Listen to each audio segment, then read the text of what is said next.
Pardon me, is anyone using this? The voice barely carried over the soft clink of crystal and the low murmur of afternoon conversation. Cassandra Wolfe had been staring at the untouched bread basket for the better part of 20 minutes, her soup growing cold beside it. Her mind somewhere inside a spreadsheet she couldn't stop running. She looked up slowly. A young man stood at the edge of her table. He couldn't have been more than 27. His jacket was a dark canvas thing, worn through at one elbow, the collar turned up against a cold he'd probably felt all night. Over one shoulder hung a battered duffel bag, the kind you'd find at the back of a church donation bin. His eyes were steady though.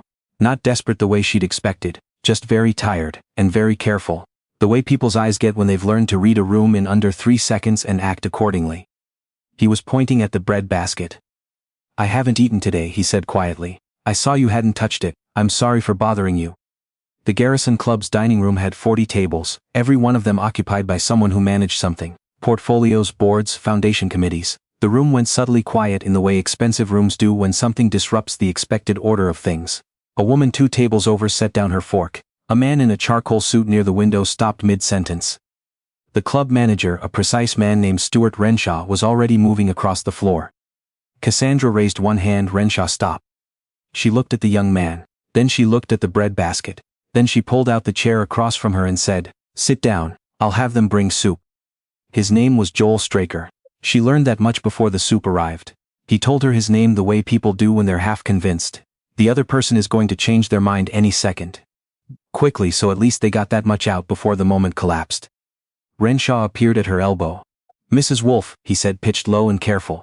"I do want to apologize for any disruption. If you'd like, I can arrange for something to be brought to the gentleman outside." Cassandra set her napkin on the table and looked at him.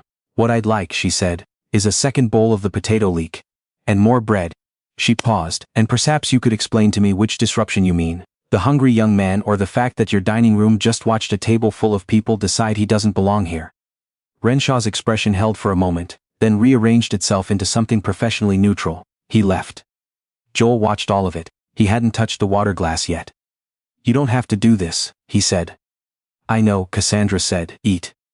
He ate carefully at first, the way you do when your body wants to rush and your pride won't let it. After the soup came and the bread was mostly gone, he sat back slightly. His shoulders hadn't fully dropped. They wouldn't, she suspected, not for a while, but the worst of the tension had gone out of his jaw. "I wasn't planning on coming in here," he said. "I just needed to be somewhere warm for a few minutes." "It's October," Cassandra said. "It was 4 degrees this morning." "Yeah." He wrapped both hands around the soup bowl. "I keep track." She asked, because something in the way he spoke made her want to know how he'd ended up here. Not in the restaurant, in the city, in this particular version of things. He told her. Not all at once, not in a straight line. It came out the way true things usually do, looping back, stopping, starting again in a different place. He'd been in second-year pre-med at the University of Toronto. Scholarship, mostly, plus a student loan he'd managed carefully. He'd had a room in a shared house near Spadina and a plan that felt solid for the first time in his life. He'd grown up at Pinecrest Children's Home in Barrie, no family on record. They'd given him a birthday, March 14th, because somebody had to pick one, and that was the date he'd arrived. Then a man named Derek had come into his life. Joel said the name flatly, without heat, the way you say the name of something that burned you after the wound has scarred over. Derek had been kind at first. Said he was a philanthropist, connected to a foundation that supported students without family support. He had offered Joel help with an unexpected fee gap, said the paperwork would take a few weeks to process, asked Joel to sign some documents in the meantime. Joel was 24 and didn't have a lawyer and trusted people who smiled at him because he hadn't yet learned what certain kinds of smiling cost. By the time Joel understood what had happened, Derek had used the paperwork to access his student account details, had rerouted his loan disbursement, and had disappeared behind 3 layers of shell contact information that Joel couldn't afford to untangle. He missed rent, then another month, he lost the room, then the enrollment deadline, then his phone, then the address that had let him apply for any of it in the first place. "I tried," Joel said. He was looking at the table. "I went to legal aid, I filed the report, but without proof of identity that matched a current address I couldn't." He stopped. "You lose your address and you lose everything attached to it. That's not something people understand until it happens." Cassandra had not moved. She was watching his face with an attention that had nothing to do with pity, and everything to do with a feeling she couldn't yet name. Something pulling at the edge of her, like a loose thread on a seam. "I'm not telling you this so you'll feel sorry for me," Joel said quickly. "I'm not sure why I'm telling you. You fed me. I think I owe you honesty at least." "You don't owe me anything," Cassandra said. He looked up. You asked for food, you got food, that's all. She paused, but I'm glad you told me. It was when he reached for the last piece of bread that she saw it. He'd pushed his sleeve up slightly, and there on his right forearm just below the bend of his elbow was a scar.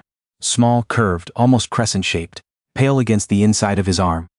Cassandra's hand went still around her water glass. The scar was old, healed smooth, the kind a child gets, not an adult. Thomas had had a scar exactly there. He'd been 4 years old, at their cottage in Muskoka, and he'd reached past her to touch the iron edge of the wood stove before she could stop him. She'd held him for an hour after. She still remembered the exact shape of his crying, the way it went ragged and then exhausted and then finally quiet against her shoulder. She had stood beside a small white casket 18 months later, the accident they'd told her, the car, the ice on the highway outside Sudbury. Her husband already gone the year before, and then Thomas and she had signed the papers in a hospital room while a grief counselor sat beside her saying things she couldn't hear. She pressed her palm flat against the table. "Joel," she said. Her voice came out smaller than she intended. "What did you say your birthday was?" He looked up. "March 14th, why?"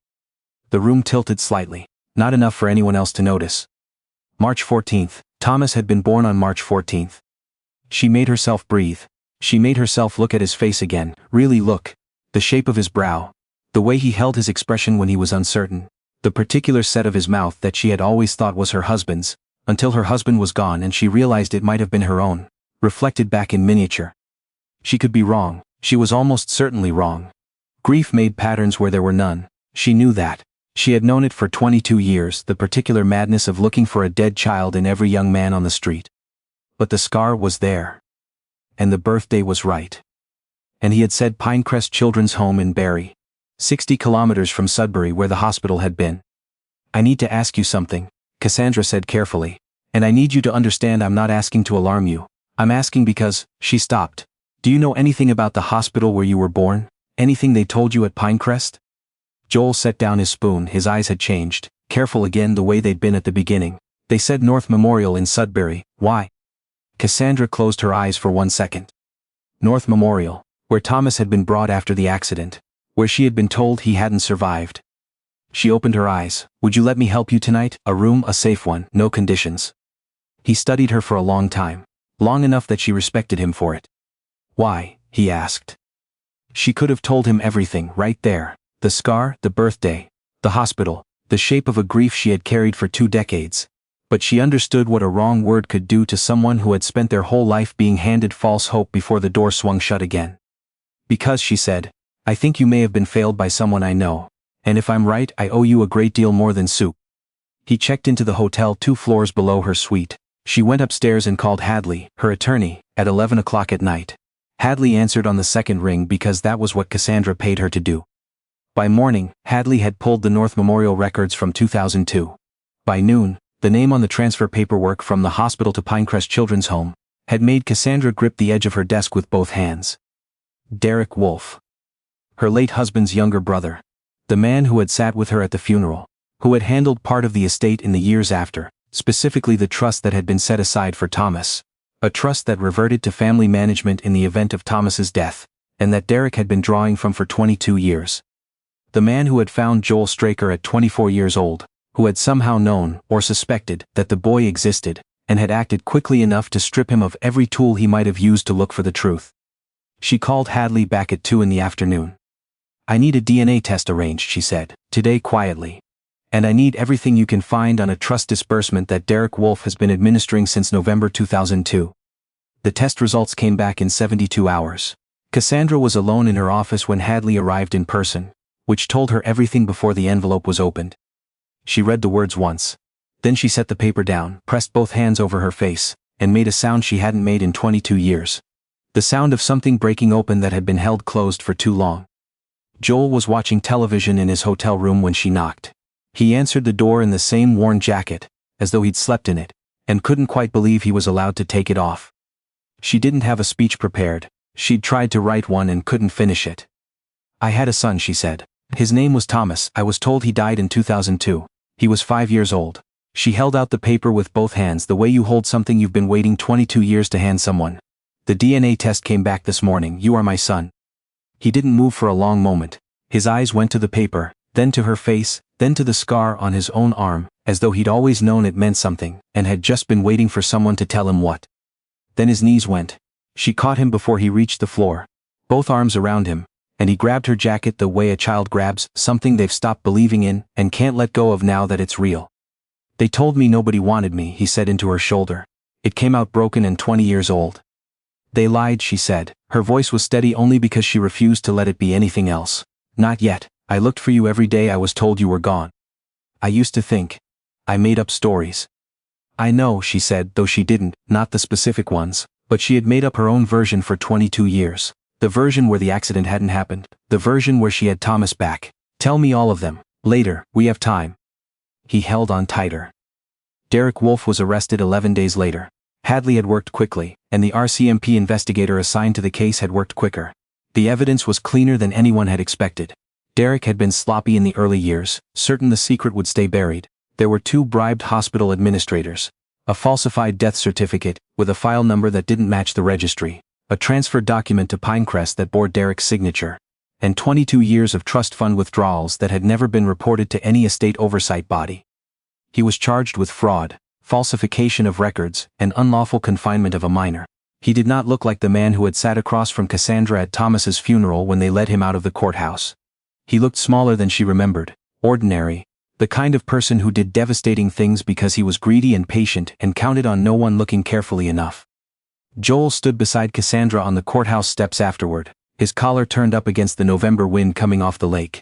His hands weren't shaking anymore. They hadn't shaken in 4 days. What happens now? He asked. You go back to school, Cassandra said. If you want, the scholarship exists. I've had the records corrected and the enrollment office at U of T is expecting your call. He was quiet for a moment. A streetcar rolled past on King Street. Someone down the block laughed into their phone. I wasn't sure I still wanted to be a doctor, he said, after everything. Do you? He thought about it. Really thought. The way he did when he wasn't performing an answer for someone else. Yeah, he said. I do. She nodded. She didn't say anything more about it, because it didn't need more. They walked back toward the hotel together.